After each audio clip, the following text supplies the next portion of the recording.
بسم اللہ الرحمن الرحیم۔ السلام علیکم، آپ دیکھ رہے ہیں الف نیوز اور میں ہوں آپ کے ساتھ ماجد علی۔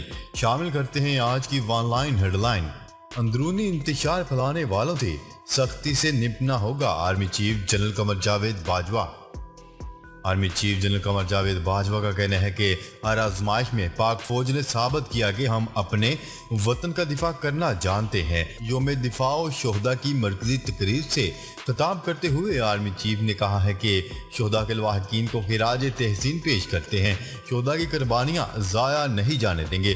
انہوں نے کہا ہے کہ اندرونی انتشار پھیلانے والوں سے سختی سے نپٹنا ہوگا، وطن کے لیے کسی بھی قربانی سے دریغ نہیں کریں گے۔ بھارتی میڈیا ویڈیو گیم کے مناظر کو پنجشیر میں پاکستانی طیارے بنا کر پیش کرنے لگا۔ افغانستان میں اشرف غنی کی حکومت کیا گئی؟ بھارتی میڈیا میں ہر طرف آگ لگی ہوئی ہے۔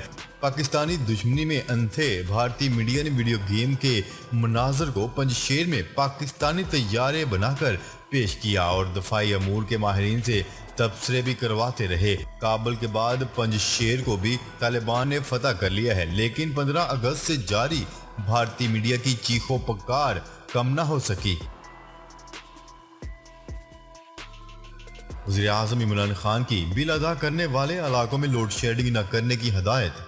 وزیر اعظم عمران خان نے بجلی کے بلوں کی باقاعدگی سے ادائیگی کرنے والے صارفین کو لوڈ شیڈنگ کی دقت سے بچانے کے لیے توانائی ڈویژن کو ہدایت دی گئی کہ وہ ایسے گریڈ اسٹیشن میں جہاں وصولیوں کا تناسب کم ہے وہاں جدید ٹیکنالوجی کو بروئے کار لائیں تاکہ باقاعدگی سے ادائیگی کرنے والے صارفین کو بلا تعطل بجلی کی فراہمی کو یقینی بنایا جا سکے۔ امریکی افواج کو افغانستان میں واپس جانا پڑے گا، امریکی سینیٹر نے بڑا بیان جاری کر دیا۔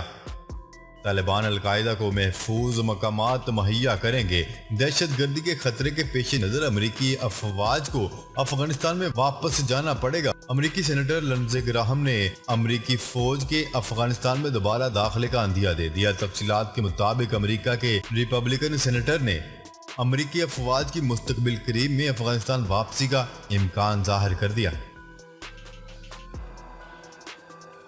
پنجشیر پر طالبان کے حملے کی شدید مذمت کرتے ہیں ایرانی وزیر خارجہ۔ ایران نے پنجشیر پر حملے کی شدید مذمت کرتے ہوئے کہا ہے کہ پنجشیر کے معاملے کو تمام افغان عمائدین کی موجودگی میں بات چیت سے حل کیا جائے۔ ترجمان ایرانی وزارت خارجہ کا کہنا ہے کہ پنجشیر سے آنے والی خبریں پریشان کن ہیں۔ انہوں نے کہا ہے کہ پنجشیر پر حملے کی شدید مذمت کرتے ہیں۔ طالبان کو بین الاقوامی قوانین اور وعدوں کے مطابق اپنی ذمہ داریوں کا یکساں احترام کرنا چاہیے۔ انہوں نے کہا ہے کہ ہم افغانستان کی نمائندہ حکومت کے قیام اور افغان عوام کی مشکلات کے خاتمے کے لیے کام کریں گے۔ روپے کے مقابلے میں ڈالر کی اونچی اڑان کا سلسلہ جاری۔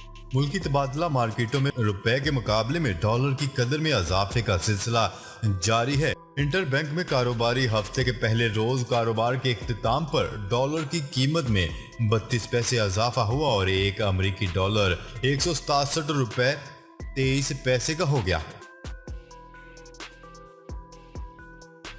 ترجمان افغان طالبان ذبیح اللہ مجاہد کا کہنا ہے کہ طالبان افغانستان کے نئے پرچم اور قومی ترانے کا فیصلہ کریں گے۔ افغان طالبان کے ترجمان نے اپنی پریس کانفرنس میں یہ اعلان کیا کہ اگلی حکومت افغانستان کے پرچم اور قومی ترانے کے بارے میں فیصلہ کرے گی۔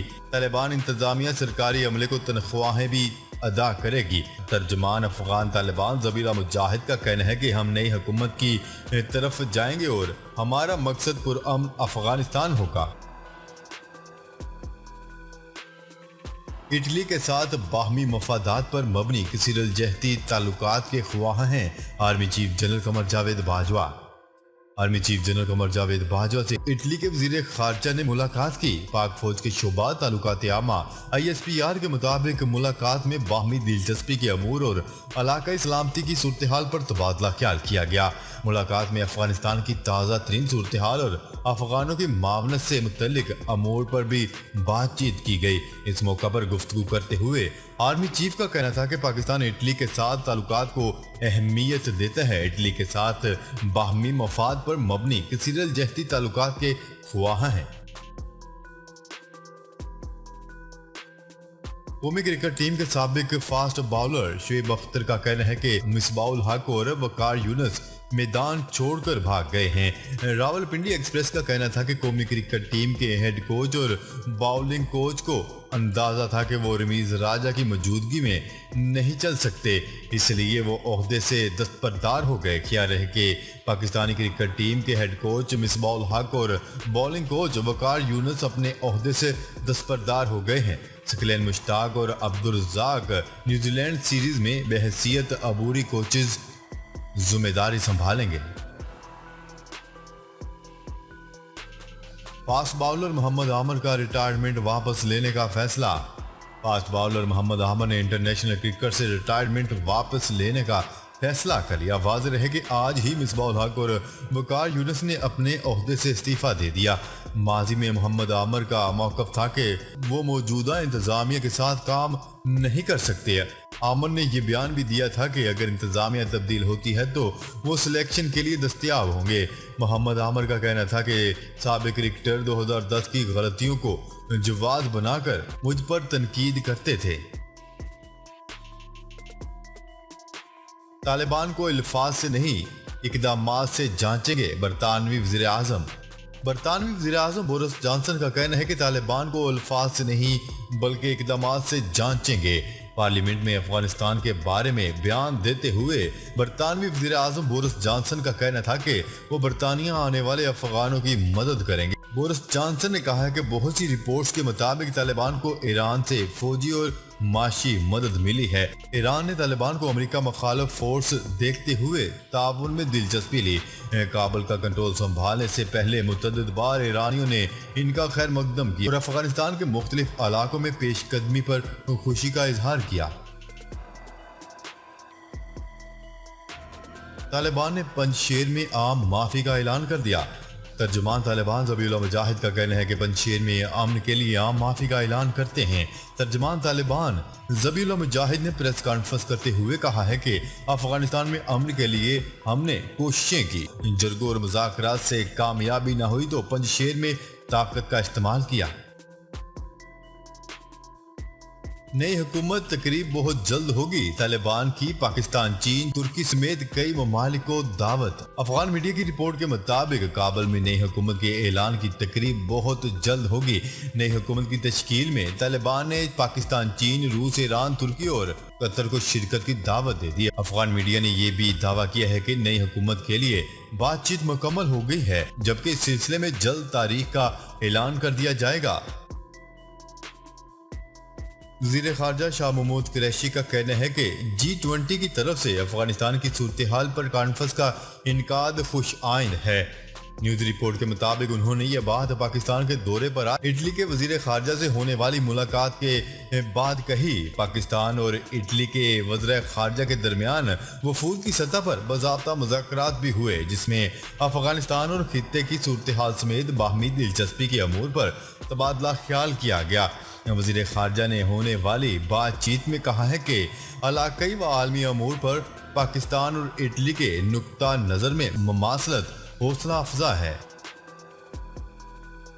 بیرون ملک قید 7 پاکستانیوں کو پھانسی کی سزا۔ مصر میں ہیروئن اسمگل کرنے کے الزام میں گرفتار 8 غیر ملکیوں سمیت 2 مقامی افراد کو سزائے موت سنا دی گئی۔ جن افراد کو سزائے موت سنائی گئی ہے ان میں 7 پاکستانی بھی شامل ہیں۔ عالمی خبررساں ادارے کی رپورٹ کے مطابق 2019 میں مصری حکام نے بحیرہ احمر سے لائی جانے والی تقریباً 2.5 ارب پاؤنڈ مالیت کی منشیات ضبط کی تھی۔ خبررساں ایجنسی کی رپورٹ کے مطابق اس الزام میں 7 پاکستانیوں، 2 مصریوں اور 1 ایرانی شہری کو مجرم قرار دیا گیا تھا۔ گوگل نے افغان حکومت کی ای میل تک طالبان کی رسائی روکنے کے لیے اکاؤنٹس بلاک کر دیے۔ برطانوی خبررساں ادارے کی رپورٹ کے مطابق گوگل کی جانب سے گزشتہ دنوں کہا گیا تھا کہ وہ افغانستان کی صورتحال کا جائزہ لے رہا ہے اور افغان حکومت کے ای میل اکاؤنٹ عارضی طور پر بلاک کرنے جا رہا ہے۔ عالمی خبررساں ادارے کی رپورٹ کے مطابق گوگل کی جانب سے یہ اقدام حفاظتی اقدامات کے طور پر کیا گیا ہے۔ اس سے قبل افغان حکومت کا بائیو میٹرک نظام طالبان کے ہاتھ لگنے پر خدشہ ظاہر کیا جا رہا تھا کہ طالبان اس کے ذریعے اپنے مخالفین کو ڈھونڈ کر نشانہ بنا سکتے ہیں۔ جی تو ناظرین اب تک کے لیے اتنا ہی. مزید خبریں لے کر بہت جلد آپ کی خدمت میں حاضر ہوں گے. تب تک کے لیے اپنا خیال رکھیے گا. اللہ نگہبان.